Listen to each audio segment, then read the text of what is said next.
बिहार के चुनावी माहौल के बीच नवादा से एक ऐसी तस्वीर सामने आई जिसने एक नई टेक्नोलॉजी के बारे में हम सबको बताया है। इसके बारे में जब आप जानेंगे तो हैरान रह जाएंगे। ये नई टेक्नोलॉजी है बाथरूम टेक्नोलॉजी और ये इजाद की है नवादा में। गौर से देखिए और हो सके तो गिनते भी जाइए। गिनना शुरू करिए। 1, 2, 3, 4। बाथरूम के शौचालय के बगल में एक गुप्त तहखाना बनाकर उसमें 29 बोतल शराब की छिपाई गई। पुलिस अब इसका भंडाफोड़ कर चुकी है। आरोपी की गिरफ्तारी हो चुकी है। दरअसल नवादा के बुंदेलखंड थाने को सूचना मिली थी कि इलाके में अवैध शराब की बिक्री हो रही है। पुलिस ने आरोपी विक्की कुमार के घर छापेमारी की।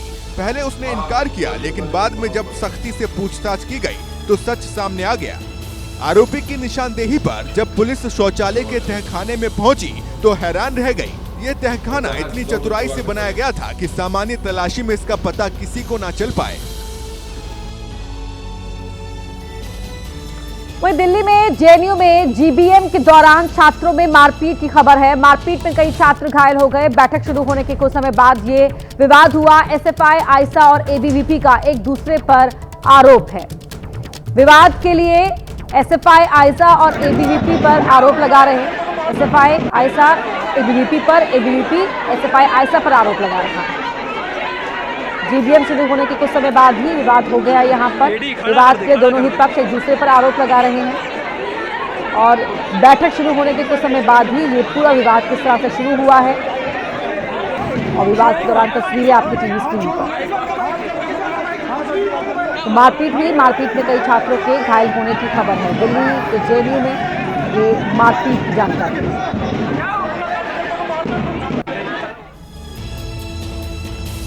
ललितपुर में एक पुलिसकर्मी की शर्मनाक करतूत सामने आई है। पुलिसकर्मी ने नशे में अपने सरकारी राइफल साथी को दे दी। साथी ने राइफल लेकर सड़क पर खुलेआम दहशत फैलाई।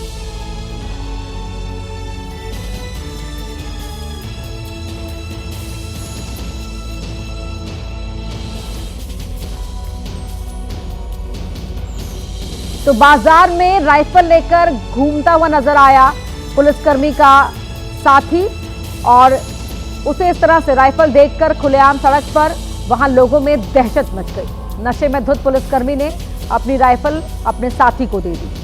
ये तस्वीरें उसी दौरान की आप देख रहे हैं जब साथी राइफल लेकर सड़क पर निकल गया।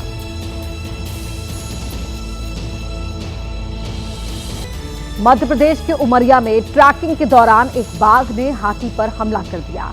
ये बाघ कई दिनों से खेतों में घूम रहा था। बाघ के देखे जाने के बाद आसपास के गांव में दहशत फैली हुई है। ये घटना बांधवगढ़ टाइगर रिजर्व की है।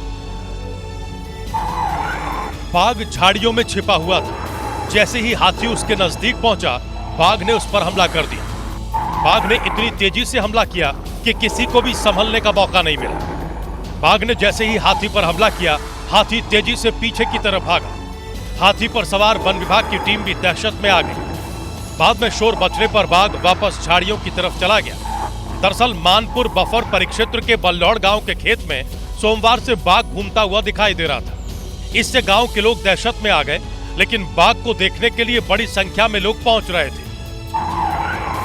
वन विभाग की टीम को बाघ के झाड़ियों में छिपे होने की सूचना मिली थी। बाघ की ट्रैकिंग के लिए हाथी झाड़ियों में जा रहा था कि अचानक झाड़ियों में छिपे बाघ ने हाथी पर ही हमला कर दिया।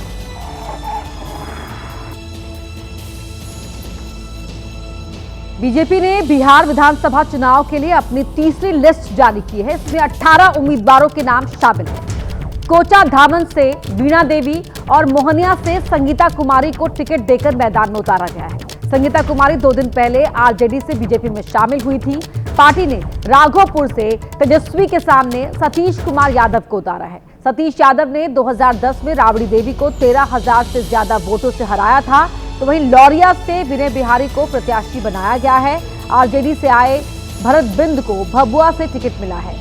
पार्टी ने सभी 101 सीटों पर अपने प्रत्याशी घोषित किए हैं। अब तक एनडीए की पार्टी 182 कैंडिडेट घोषित कर चुकी है।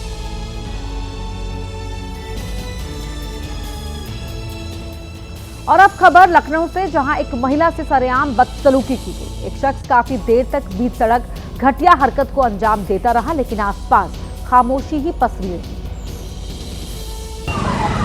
सड़क चलते लोगों को इस बात से कोई फर्क नहीं पड़ रहा है कि उनके सामने बीच सड़क ये शर्मनाक घटना हो रही है। एक शख्स सरेआम इस महिला को बाल पकड़कर खींच रहा है और मारपीट कर रहा है। महिला जमीन पर बैठी है और अपने आप को बचाने की कोशिश कर रही है। काफी देर तक जब हालात ऐसे ही रहते हैं तो राह चलता एक व्यक्ति महिला की मदद में आगे आता है और उस शख्स को पकड़कर महिला से दूर कर देता है। ये घटना लखनऊ के शहादतगंज थाने के सामने की बताई जा रही है और इसका वीडियो भी सोशल मीडिया पर वायरल हो रहा है। यूपी के महोबा से बड़ी खबर सामने आ रही है, जहां खाद्य विभाग ने बाजार में छापेमारी की है और मिठाई की दुकानों पर जाकर सैंपल इकट्ठा किए। इन सैंपल्स को जांच के लिए भेज दिया गया है। अगर मिठाइयों में किसी भी तरह की मिलावट हुई तो फिर कार्रवाई भी की जाएगी। तो ये एक्शन, ये सक्रियता खाद्य विभाग की देखने को मिली है। दिवाली के त्योहार से पहले मिठाइयों में मिलावट इस दौरान काफी की जाती है त्योहारों के वक्त। तो ऐसे में यहां पर खाद्य विभाग की टीम पहुंची, सैंपल्स लिए और अब उन सैंपल्स को जांच के लिए भेजा गया है। और रुक रहे हैं इस वक्त की बड़ी खबर का। आज से 3 दिन तक बिहार में रहेंगे गृह मंत्री अमित शाह। एनडीए की चुनावी तैयारियां और रणनीति को पुख्ता करेंगे। बीजेपी कोर ग्रुप के नेताओं के साथ बैठक भी करेंगे अमित शाह। सीएम नीतीश कुमार के साथ भी उनकी बैठक हो सकती है। इसके अलावा कई चुनावी रैलियों को संबोधित भी करेंगे गृह मंत्री अमित शाह। तो आज से 3 दिन तक बिहार में ही रहेंगे अमित शाह। चुनावी तैयारियों को परखेंगे और साथ ही रणनीति पर भी विचार विमर्श करेंगे तमाम नेताओं के साथ। एनडीए की चुनावी तैयारियां और रणनीति को पुख्ता करेंगे। बीजेपी कोर ग्रुप के नेताओं के साथ बैठक भी करेंगे और इसके अलावा सीएम नीतीश कुमार के साथ भी मिल सकते हैं। और अगली बड़ी खबर का रुख करें, ये भी बिहार से ही है, जहां के डिप्टी सीएम सम्राट चौधरी आज नॉमिनेशन फाइल करेंगे। तारापुर विधानसभा सीट से नामांकन करेंगे सम्राट चौधरी। एनडीए के कई बड़े नेता भी आज नामांकन कर सकते हैं। बड़ी खबर आपको बता रहे हैं, तारापुर विधानसभा सीट से सम्राट चौधरी आज अपना नामांकन दाखिल करेंगे। सिर्फ सम्राट चौधरी नहीं बल्कि इसके अलावा एनडीए के कई और बड़े नेता जो चुनावी मैदान में उतरे हैं वो भी अपना नॉमिनेशन आज फाइल करेंगे। उत्तराखंड के उधम सिंह नगर में स्कूटी वाले ने पैदल चल रहे शख्स को टक्कर मार दी। टक्कर भले ही मामूली थी, लेकिन स्कूटी चला रहा शख्स काफी देर तक जमीन पर पड़ा रहा।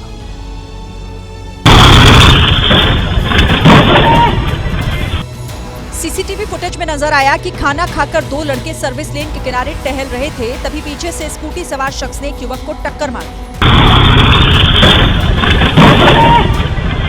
टक्कर लगते ही युवक और स्कूटी सवार शख्स दोनों जमीन पर गिर पड़े। हालांकि अगले ही पल युवक उठकर खड़ा हो गया, लेकिन स्कूटी सवार शख्स अचेत हालत में जमीन पर ही पड़ा रहा। हादसे के तुरंत बाद मौके पर लोगों की भीड़ इकट्ठा हो गई और स्कूटी चला रहा शख्स, जिसे अस्पताल में भर्ती कराया गया। यूपी की मुरादाबाद पुलिस ने एक महिला पर हुए जानलेवा हमले का सनसनीखेज खुलासा कर दिया है। पुलिस ने जब मामले की तफ्तीश की तो ऐसा राज खुला कि सभी दंग रह गए। दरअसल 13 अक्टूबर की शाम एक मजार के पास पति पत्नी पर सरेआम फायरिंग हुई थी, जिसमें दोनों गंभीर रूप से घायल हो गए थे। पुलिस मौके पर पहुंची और क्राइम सीन का निरीक्षण किया। 2 दिन तक चली जांच के बाद पता चला कि नसरीन पर गोली चलवाने वाला कोई और नहीं बल्कि उस दिन बाइक चला रहा उसका पति अफजल ही था, जिसने इस काम के लिए अपने ही 2 संबंधियों को हायर किया और पत्नी पर गोली चलवा दी। दरअसल अफजल को अपनी दूसरी पत्नी नसरीन पर अवैध संबंधों का शक था और इसी शक ने उसके अंदर साजिश का जहर घोला। जब गहराई से इस पूरे प्रकरण की छानबीन की गई तो कुछ अलग ही ये स्टोरी निकल के आई। इधर पुलिस ने मुखबिर की सूचना पर छापेमारी कर 2 आरोपियों को गिरफ्तार कर लिया। पुलिस ने इनके पास से अवैध तमंचे और जिंदा कारतूस बरामद किए। यूपी के बाराबंकी में पुलिस ने युवक की हुई हत्या का 24 घंटे में खुलासा कर दिया है।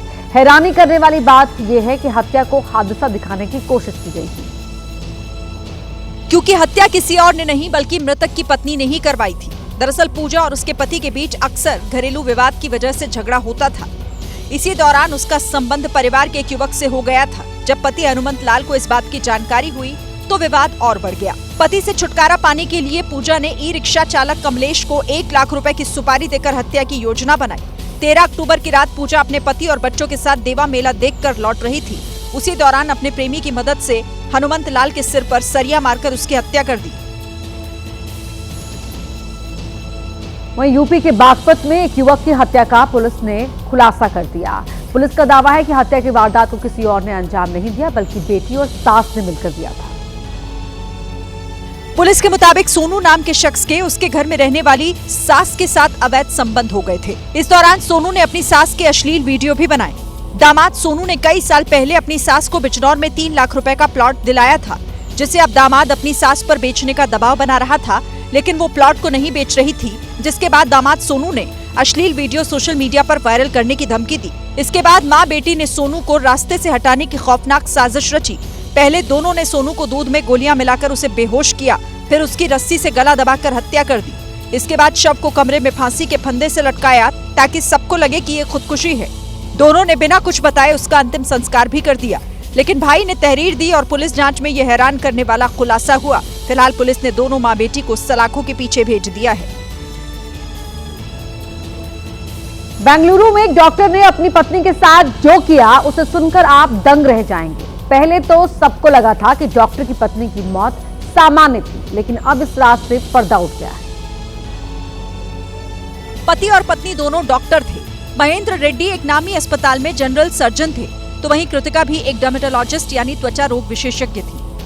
दोनों की शादी 26 मई 2024 को बड़े धूमधाम से हुई, लेकिन शादी के 1 साल के अंदर ही 23 अप्रैल को कृतिका की रहस्यमयी हालातों में मौत हो गई।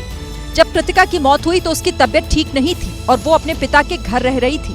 पुलिस की जांच में पता चला कि महेंद्र 2 दिनों तक वहां गया और उसने पत्नी को कई बार इंट्रावेनस यानी एनेस्थीसिया के इंजेक्शन भी लगाए थे। इसके कुछ ही घंटों के बाद कृतिका ने दुनिया को अलविदा कह दिया। करीब 6 महीने बाद फॉरेंसिक साइंस लेबोरेटरी की रिपोर्ट में कृतिका के कई अंगों में प्रोपोफोल की मौजूदगी पाई गई, जिससे ये साफ हुआ कि उसकी मौत एनेस्थेटिक दवा के कारण हुई थी, जिसका इंजेक्शन उसे महेंद्र अक्सर दिया करता था।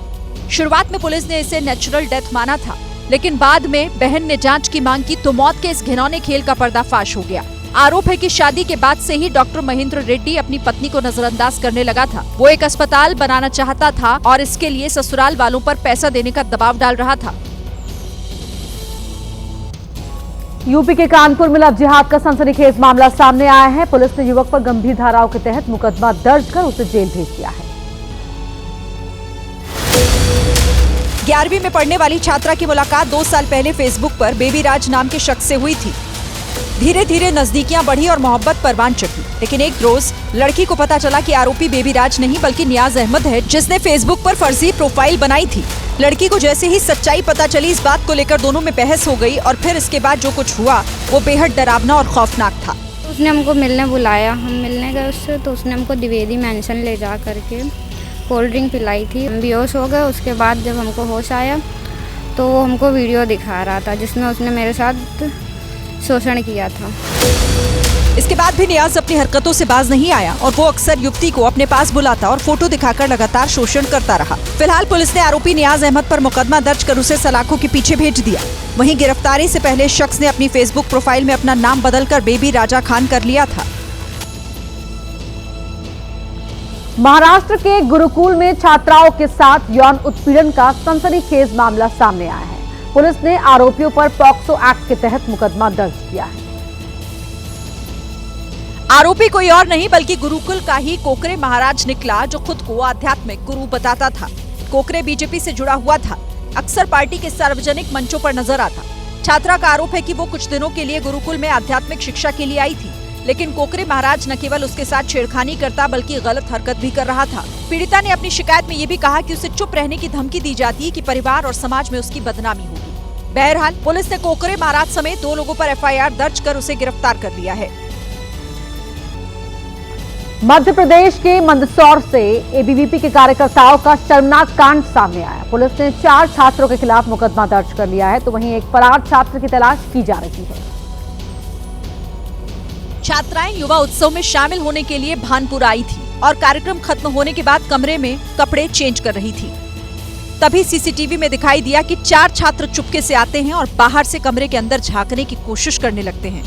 इतने में एक छात्र मोबाइल से वीडियो बनाने की कोशिश करता है, दूसरा छात्र उसे कंधे पर उठा लेता है और कपड़े बदल रही छात्राओं के वीडियो बनाता है। छात्राओं को जब इसकी भनक लगी तो उन्होंने इसकी शिकायत कॉलेज के प्रिंसिपल से की। जब प्रिंसिपल ने CCTV फुटेज खंगाले तो चारों छात्र संदिग्ध हरकत करते नजर आए। शिकायत के बाद पुलिस ने 3 आरोपियों को गिरफ्तार कर लिया। वहीं एक छात्र अभी फरार है, जिसकी तलाश की जा रही है।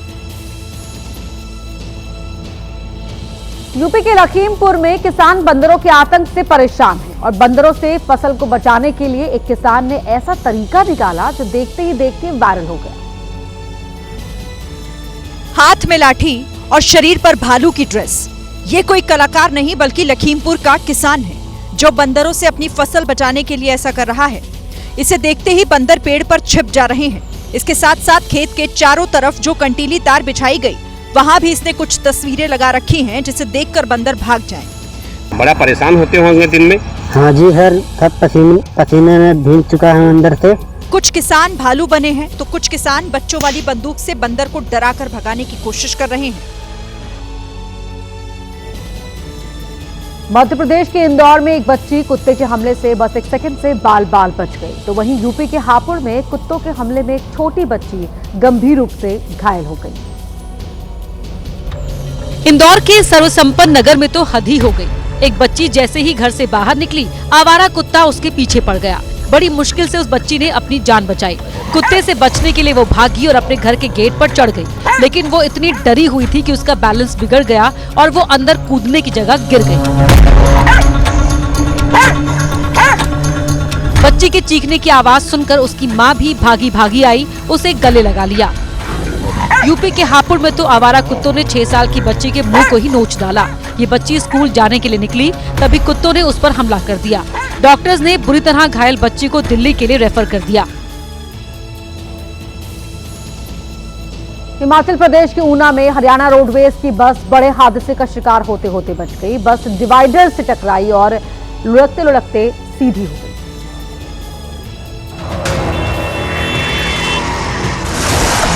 तेज रफ्तार बस पहले डिवाइडर से टकराई और फिर घूमकर खड़ी हो गई। जिस समय यह हादसा हुआ वहां से 2 लोग गुजर रहे थे, लेकिन गनीमत रही दोनों बस की चपेट में आने से बच गए। घूमते समय बस 2 पहिया पर आ गई थी और लगा कि अब बस पलट जाएगी, लेकिन उसके बाद वो सीधी होकर खड़ी हो गई। हादसा ऊना में एक नामी मिठाई की दुकान के पास हुआ। गनीमत रही कि उस समय सड़क पर कोई दूसरी गाड़ी नहीं दौड़ रही थी।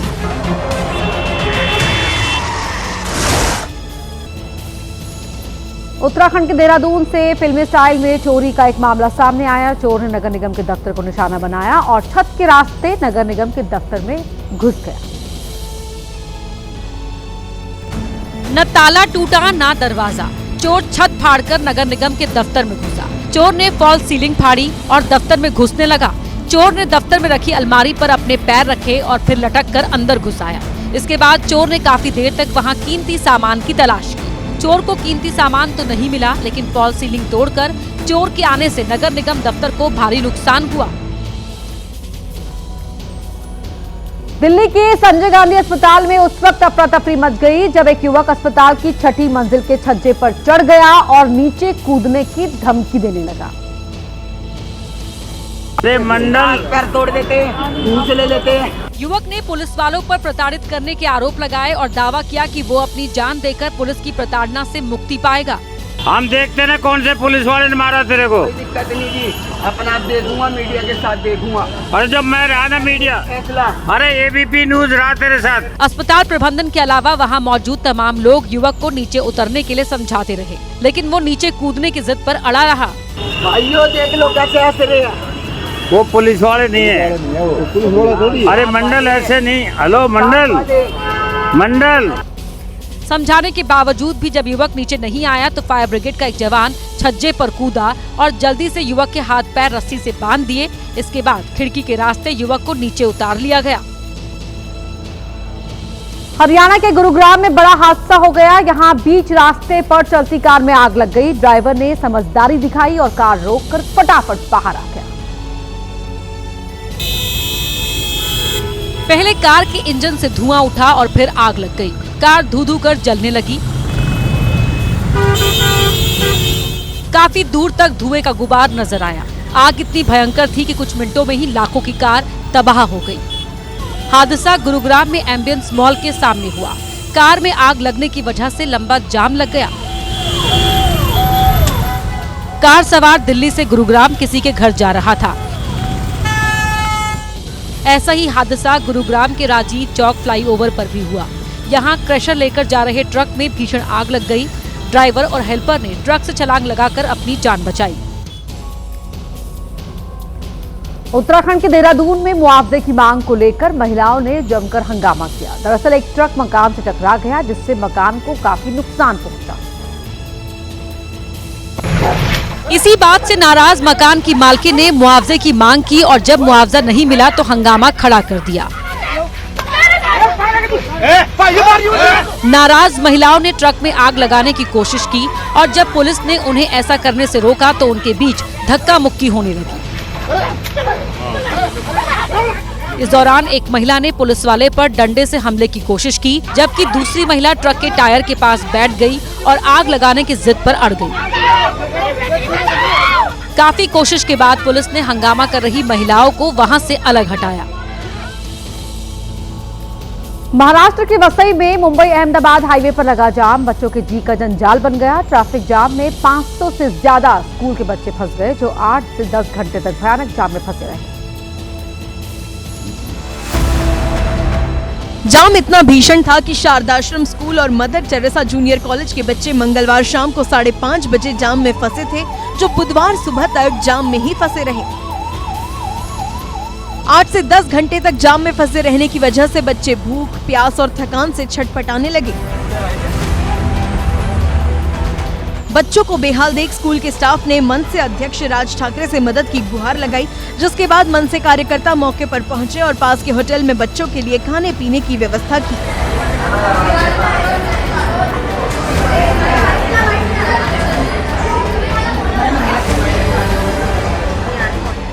खराब ट्रैफिक व्यवस्थाओं के चलते बसें धीरे धीरे जाम से निकली और 10 से 12 घंटे बाद बच्चे अपने घर पहुंच पाए।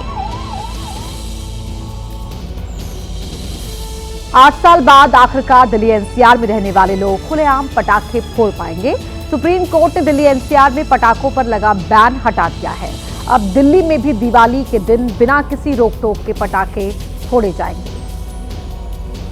हालांकि प्रदूषण के मानकों को पूरा करने वाले ग्रीन पटाखे ही जलाने की अनुमति होगी। सुनवाई के दौरान कोर्ट ने कहा, बैन लगने से कोई खास असर नहीं हुआ, बल्कि तस्करी और ज्यादा बढ़ी। उत्सव की भावना को ध्यान में रखते हुए केंद्र और दिल्ली सरकार के अनुरोध को माना जाता है। इधर पटाखों पर बैन हटने को बीजेपी ने अपनी उपलब्धि बताई। कोई ऐसा लगता था पटाखे जलाते हुए जैसे क्राइम कर रहे हैं। आज दिल्ली में पटाखों की ही चर्चा रही। होली आई तो पानी वेस्ट, दिवाली आई तो पोल्यूशन, मतलब हिंदू अपना कुछ ना करे। तो जो छोटे स्टॉल्स वगैरह तो उसमें फिर भी वो पटाखे लेके आते हैं। दिक्कत पटाखे नहीं, उससे अगले दिन होने वाले प्रदूषण की रहती है। अनुमति मिलने के बाद ग्रीन या खतरनाक कौन से पटाखे जल रहे हैं, इसकी सही से जांच अब सबसे बड़ा टास्क होगा।